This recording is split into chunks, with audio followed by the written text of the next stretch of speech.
దేవునికి మహిమ కలుగును. ప్రియమైనటువంటి వారలారా, ఈ సమయమందు దేవుడు చక్కని అవకాశాన్ని, సంతోషకరమైనటువంటి సమయాన్ని దేవుడు మనకిచ్చాడు. ఈ సమయము బహుశ్రేష్టమైనది. దేవుని పాదాల దగ్గర కూర్చొని దేవుని మాటలు వినటము బహు ఆశీర్వాదకరం. ఈ రాత్రికాల సమయమందు మీ అందరూ ఆశీర్వదించబడాలని నేను కోరుకుంటున్నాను. మీ కుటుంబాలు కూడా దీవించబడాలని నేను కోరుకుంటున్నాను. మీ యొక్క భార్యాభర్తల సంబంధము ఆశీర్వాదకరముగాను బలభరితముగాను నిండు నూరేళ్లు ఆశీర్వాదకరంగా ఉండాలని ఆశపడుతున్నాను. అట్టి రీతిగా మీరు గొప్ప దీవెలు పొందుదురుగాక. చూడండి, తండ్రి అయిన దేవుడు అనాది సంకల్పములోనే దేవుడు ఒక గొప్ప ప్రణాళిక చేసి ఉన్నాడు. ఆయన ప్రణాళిక ప్రకారము ఈ సర్వ సృష్టి, ఈ సమస్తము కూడా నిర్మించబడింది. సమస్తము కూడా దేవుని వల్ల మాత్రమే కలిగి ఉన్నది.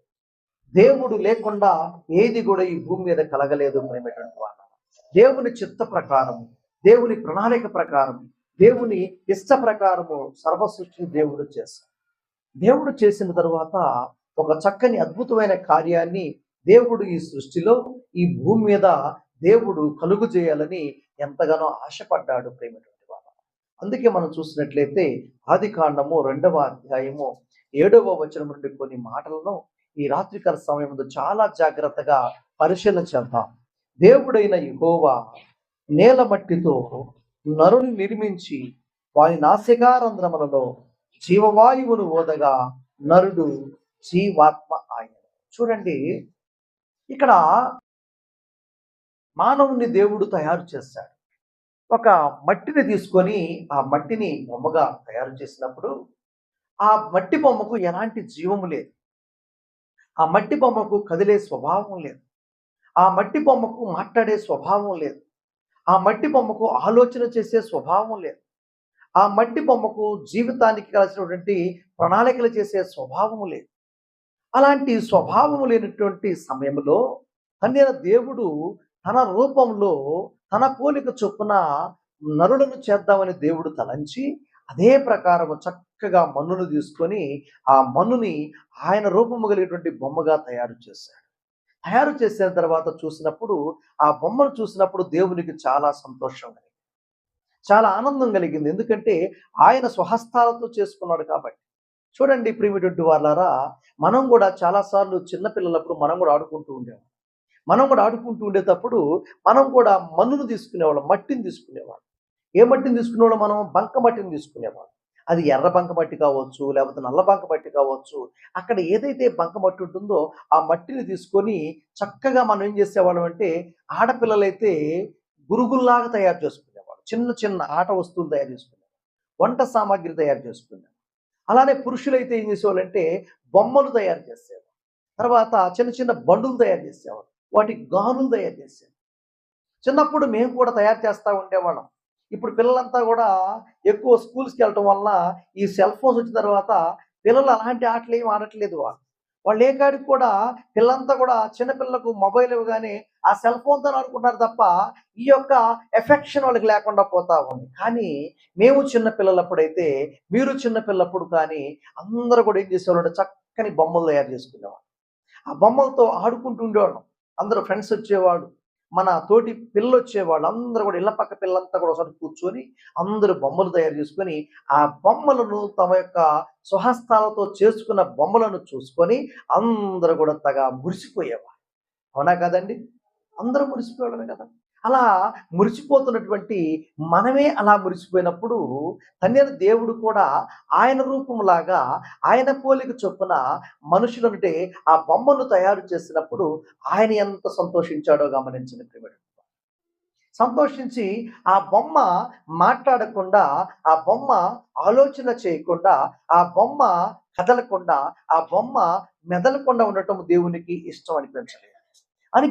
కాబట్టి దేవుడు ఏమనుకున్నాడంటే, ఈ బొమ్మలోనికి నాలాగా మాట్లాడాలి, నాలాగా ప్రణాళిక కలిగి ఉండాలి, నాలాగా నడవగలగాలి, నాలాగా చూడగలగాలని దేవుడు ఒక ప్రణాళిక కలిగి ఏం చేస్తే ఈ బొమ్మ కదులుతుందని దేవుడు ఆలోచన చేసినప్పుడు ఆయన అనిపించింది, నేను జీవవాయువును ఊస్తే ఈ యొక్క మట్టి బొమ్మ కాస్త ఏమైందండి, జీవము కలిగిన బొమ్మగా మార్చబడుతుందని ఆలోచన చేశాడు. హల్లెలూయా, ప్రైజ్ ద లార్డ్.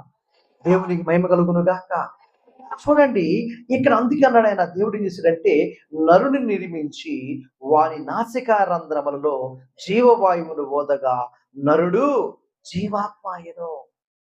చూడండి ఇక్కడ తండ్రి అయిన దేవుడు ఆయన యొక్క వాయువుని ఎందులో ఊదాడంటే నాసికా రంధ్రాలు అనగా ముక్కులలో దేవుడు ఊపిరిని ఊదగానే నరుడు ఏమయ్యాడండి?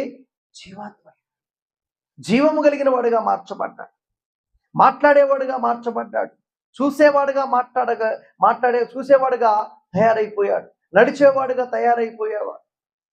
అలా ఆయన తండ్రి దేవుడు నరుని తయారు చేశాడు. చేసి ఆయన ఏం చేశాడంటే ఈ నరుని కొరకు ఒక చక్కని ప్రణాళికను ఏర్పాటు చేశాడు. దేవుడికి ఒక గొప్ప ప్రణాళిక ఉంటుంది మన పట్ల, మన జీవితాల పట్ల దేవునికంటూ ఒక గొప్ప ప్రణాళిక కలిగి ఉంటాడు.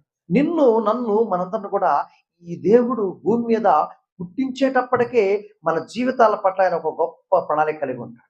ఎప్పుడైనా మీరు ఆలోచన చేశారా? మీరు మీ తల్లి గర్భములో వేయబడక మునిపే దేవుడు మీ గురించి ఒక గొప్ప ప్రణాళికను ఏర్పాటు చేస్తాడు. నువ్వెలా బ్రతకాలి, నువ్వెలా జీవించాలి, ఎందుకొరకు ఈ భూమి మీద నువ్వు పుట్టాలి, నీ పుట్టుకు గల కారణం ఏంటి, నీ పుట్టుకు గల పరమార్థం ఏంటి, నీ పుట్టుకు గలటువంటి ఉద్దేశం ఏంటి, దేవుని సంకల్పం ఏంటని దేవుడు ముందుగానే నీ యొక్క పుట్టుక రహస్యము తెలిసిన వాడు. ఆయనకి మాత్రమే తెలుసు ప్రేమటువంటి. అలానే దేవుడు ఈ యొక్క బొమ్మను కాస్త జీవము కలిగిన బొమ్మగా తయారు చేసి ఈ బొమ్మకి ఏం కావాలో, ఇది ఈ లోకంలో బ్రతకాలంటే ఈ బొమ్మగా చేయబడినటువంటి మనిషి జీవాత్మ అయిన తర్వాత ఈ మనిషి భూమి మీద బ్రతకాలంటే ఏమి కావాలో అని దేవుడు ఆలోచన చేసి ప్రణాళికను చేసి ఈ పని చేశాడు. ప్రేమటువంటి వాళ్ళారా, ఏం చేశాడంటే 8వ వచనములో దేవుడైన యెహోవా తూర్పున ఏదేనులో ఒక తోట వేసి దాన్ని నిర్మించిన నరుని దానిలో ఉంచాను. చూడండి ఏం చేశాడంటే ఇక్కడ యెహోవా తూర్పున, ఎక్కడండి? తూర్పున ఏదోనులో ఒక తోట వేసి. ఎవరేశారు ఈ తోటని? దేవుడే వేశాడు. తోటను వేసి తాను నిర్మించిన, అంటే మనిషిని ఎవరు నిర్మించారు? దేవుడే కదా నిర్మించింది. ఆ దేవుడే ఏం చేశారంటే ఆ యొక్క నరుడిని తీసుకొచ్చి ఆ తోటలో ఉంచాడు. హల్లెలూయా, ఎంత గొప్ప సంగతి అండి. మనుషుడికి ఏం కావాలో దేవునికి తెలుసు. ఈ యొక్క మనిషిని చేశాను కదా, ఈయనకి ఏం కావాలి, ఈ నరుడు భూమి మీద బ్రతకాలంటే ఏం కావాలి? ఆహారం కావాలి, ఆరోగ్యం కావాలి, ఆయుష్ కావాలి, బలము కావాలి, శక్తి కావాలి, కృప కావాలని దేవుడు తలంచి ఈ నరుణ్ణి ఆయనే చేశాడు. కాబట్టి ఆ నరుడికి ఏం కావాలో దేవుడికి ముందుగానే తెలుసు. కాబట్టి ఆయన తూర్పున ఏదేనులో ఒక తోట వేశాడు. ఏం వేశాడండి? ఒక తోట వేశాడు. అందమైన తోట వేశాడు, చక్కని తోటను వేశాడు, సుందరమైన తోటను వేశాడు. అందులో అనేక రకాలైనటువంటి ఫలాలిచ్చేటువంటి చెట్లు నాటాడు, విత్తనాలు కలిగినటువంటి చెట్లు నాటాడు. అక్కడ నాటి దానిలో ఎవరు నుంచాడట? ఎవరైతే తయారు చేశారో ఆ తయారు చేసేటువంటి వ్యక్తిని తోటలో దేవుడు ఉంచాడట. ప్రేమటువంటి వాళ్ళ 9వ వచనం చూసినట్లయితే, మరియు దేవుడైన యెహోవా చూపునకు రమ్యమైనది ఆహారమునకు మంచిదైన ప్రతి వృక్షమును ఆ తోట మధ్యను జీవవృక్షమును మంచి చెడ్డల తెలివినిచ్చు వృక్షమును నేల నుండి మొలిపించెను. దేవునికి స్తోత్రం, హల్లెలూయా. ప్రతి చెట్టు ఎక్కడి నుంచి మొలుస్తుందండి? నేల నుండి మొలుస్తుంది. ఒక విత్తనాన్ని నేలలో వేసినప్పుడు ఆ విత్తనం ఏమైపోతుంది?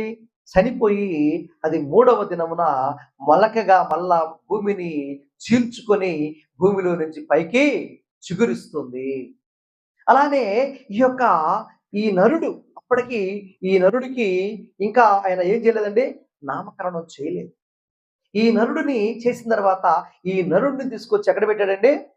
ఆ ఏదేను వనంలో పెట్టినప్పుడు ఆ ఏదేను వనంలో చాలా రకరకాలైన మొక్కలన్నీ కూడా ఎలా వస్తున్నాయట? భూమిలో నుండి మొలుచుకుంటూ పైకి వస్తున్నాయట. అందులో ఏమేమి మొక్కలు పెట్టాడంట ఆయన?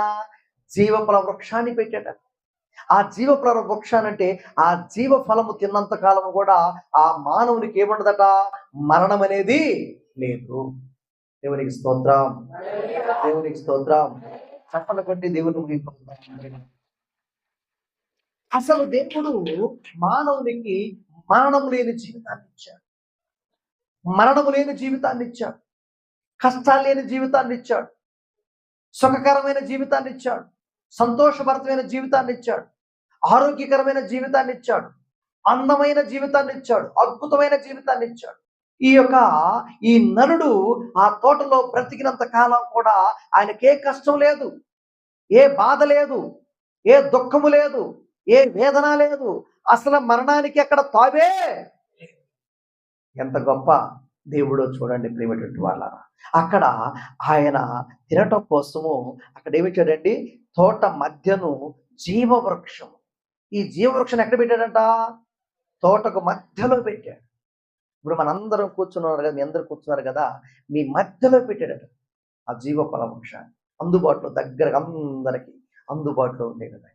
ఆ తోట మధ్యలో జీవఫల వృక్షాన్ని దేవుడు పెట్టి ఆ తర్వాత ఏం పెట్టాడు, ఇంకా మంచి చెడ్డల తెలివినిచ్చు వృక్షమును నేల నుండి మలిపించెను.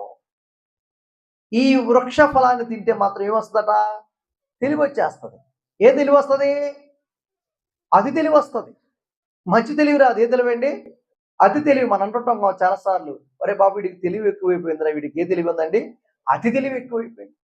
అతి తెలివి ఎక్కువైపోయినాడు ఏం ఆలోచన చేస్తాడంటే, ఇదిగో మనము ఈ పై నుంచి రాయడం ఎందుకు, కింద నుంచి రాస్తే సరిపోదు అనుకుంటాడు. ఏం తెలివి ఎట్లండి, ఈ కలుపుకొని చేత్తో ఎలా తినపోతే ఏమైంది, మోచేత్తు తినకూడదా అనుకుంటాడు వాడు. అది తెలివితేట. మోచేత్తు తినదేందా, కానీ ఆలోచన ఏంటి, ఈ చేతులతో తినపోతే ఏమైంది, మోచేత్తు తినకూడదండి పెట్టుకొని అని ట్రై చేస్తాం. వీడికి ఏం ముదిరింది, అతి తెలివి. అవునా కాదు? అంటే ఇక్కడ ఈ మానవునికి దేవుడు చెప్పాడు, ఇక్కడ మంచి చెడ్డ తెలిసేటువంటి ఒక వృక్షాన్ని నాడుతున్నాను, దాన్ని మాత్రం నువ్వు తినవు. ఇది ఒకటే దేవుడు పెట్టిన నిబంధన. దేవుడు అన్నీ ఇచ్చేశాడు, అన్ని అనుభవించమన్నాడు, అన్ని తినమన్నాడు, అన్ని నీ ఇష్టం ఏదేం చేయమన్నాడు. కానీ దీని ఫలాన్ని మాత్రం తినొద్దు అని చెప్పాడు. ఇక్కడ చూడండి, మరియు ఆ తోటను తడుపుటకు ఏదేను నుండి ఒక నది బయలుదేరి అక్కడ నుండి చీలిపోయి 4 శాఖలైన. మొదటి దాని పేరు పిషోను, అది హవీలా దేశమంతటి చుట్టూ పారుచున్నది. అక్కడ బంగారం ఉన్నది. ఏముందంటండి, అక్కడ బంగారం దొరికిందంట బాగా. ఎప్పుడన్నా పోయిరండి, బంగారం బాగా దొరికిందట. అక్కడ బంగారం ఉన్నదట. రెండవ నది పేరు గీహోను, అది కూషు దేశమంతటి చుట్టూ పారుచున్నది. మూడవ నది పేరు హిద్దికేలు, అది అషూరు తూర్పు వైపున పారుచున్నది. నాలుగవ నది యూఫ్రాటీసు. మరియు దేవుడైన యెహోవా నరుని తీసుకొని ఏదేను తోటను సేద్యపరచుటకును దాన్ని కాచుటకును దానిలో ఉంచాడు. ఏం చేశాడంట, దాన్ని ఏదేను అనేటువంటి వనాన్ని చేసి అక్కడ ఈ నరుడికి ఏమిచ్చాడు పని, దాన్ని శుభ్రంగా సేద్యపరచడం అంటే పండించుకోవటం, చక్కగా తినటం, దాన్ని కాపలా కాయటం, ఎవరు రాకుండా కాపలా కాయటం, దాన్ని ఎప్పటికప్పుడు భద్రపరచడం. ఈ పని దేవుడు ఎవరికి అప్పచెప్పాడండి, ఈ నరుడికి అప్పచెప్పాడు. ఇంకా పేరు పెట్టలేదు. ఎవరికి అప్పచెప్పాడండి, ఈ నరుడికి అప్పచెప్పాడు. మరియు దేవుడైన యెహోవా ఈ తోటలోనున్న ప్రతి వృక్ష ఫలమును నీవు నిరభ్యంతరముగా తినవచ్చును, అయితే మంచి చెడ్డల తిరుగునిచ్చు వృక్ష ఫలమును తినకూడదు. నీవు వాటిని తినుదినమున నిశ్చయముగా, ఇక్కడ ఆజ్ఞాపించాడండి. ఎప్పుడైతే ఆ చెట్టు ఫలాన్ని, ఏ చెట్టు ఫలాన్ని, ఈ మంచి చెడు తెలిపేటువంటి చెట్టు ఫలాన్ని కానీ నువ్వు తిన్నావంటే మాత్రము ఆ తినుదినమందు నీకు ఏమొచ్చుదండి, మరణము సంభవిస్తుంది. దాన్ని నువ్వు తిన్నంత కాలం కూడా, తినకుండా ఉన్నంత కాలం కూడా నీకు ఏమీ కాదు, నువ్వు చక్కగా బ్రతుకుంటావు.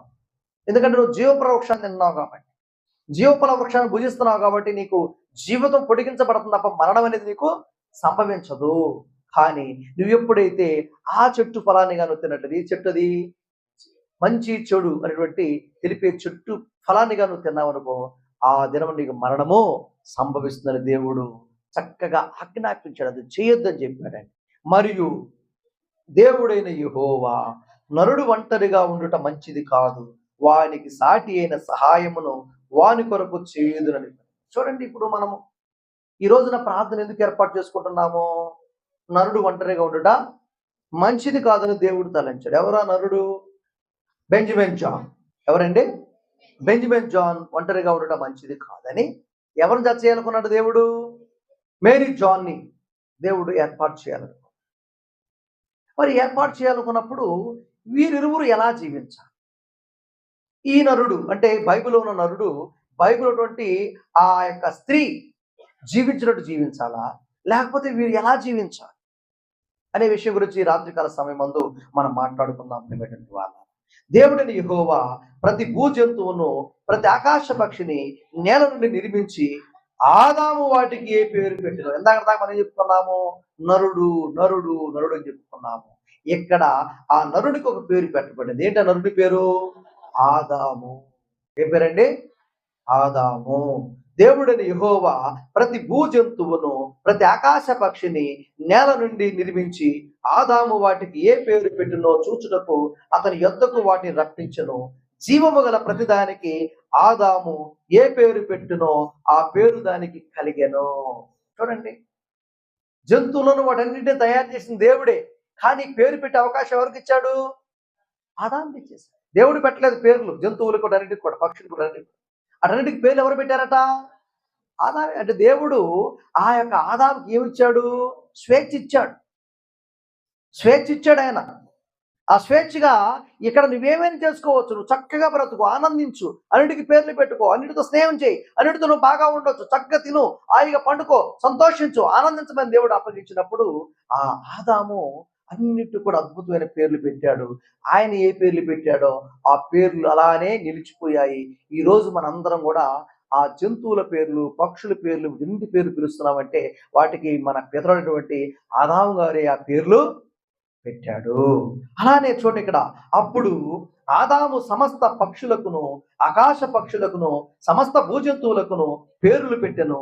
ఆయనను ఆదామునకు సాటి అయిన సహాయం అతనికి లేకపోయాను. చూడండి, ఇక్కడ దేవుడు చూశాడు, అన్నిటికీ పేర్లు పెట్టాడు, అన్నిటికీ నామకరణ చేశాడు, కానీ ఆయనకు మాత్రం సాటి అయిన సహాయం లేకపోవడం దేవుడు గమనించాడు. అంటే ఆ జంతువులు కానీ ఆ పక్షులు కానీ అవన్నీ కూడా ఏవి కూడా ఆయనకి మ్యాచ్ అవ్వట్లేదు, ఆయనకి దగ్గరగా ఉండట్లేదు. అంటే అర్థం ఏంటి? ఆయనకి సంతోషం, అంటే ఆయనకి ఆనందం, ఆయనలో కలిసిపోయే విధంగా ఏమి లేవు. మరి ఈయనకు సాటి అయినటువంటి అంటే ఆయన రూపం, అంటే మనిషి రూపం కలిగినటువంటి ఏ జంతువు లేదు, మనిషి రూపం కలిగినటువంటి ఏ పక్షి లేదు, మనిషి రూపం కలిగినటువంటి ఏవి లేవు. కాబట్టి దేవుడు ఏం తలంచాడంటే ఈయన రూపంలో ఉండేటువంటి సాటి అయిన సహాయమైన కావాలని దేవుడు తలంచాడు. చేశాడండి. ఈయన రూపంలో ఉన్నటువంటి సాటి అయిన సహాయాన్ని ఇవ్వాలి. చూడండి, ఇప్పుడు ఎవరికైనా మన పిల్లలకు పెళ్లి చేసేటప్పుడు అమ్మాయిలను పెళ్లి చేస్తారా, లేకపోతే జంతువుల నుంచి పెళ్లి చేస్తారా? ఏమా? అంతే. ఎందుకని? ఆ అబ్బాయి మనిషి కాబట్టి మరలా ఎవరినిచ్చి పెళ్లి చేయాలి? మనిషినే ఇచ్చి పెళ్లి చేయాలి. మనుషులే పెళ్లి చేసుకోవాలి. అంతేగాని మనిషికి జంతువులు ఇచ్చి పెళ్లి చేస్తారా? ఏమండి? మనిషికి గేదెనిచ్చి పెళ్లి చేస్తారా? లేకపోతే మనిషికి జింకనిచ్చి పెళ్లి చేస్తారా? ఎందుకని? వాళ్ళిద్దరికి మ్యాచ్ అవ్వదు.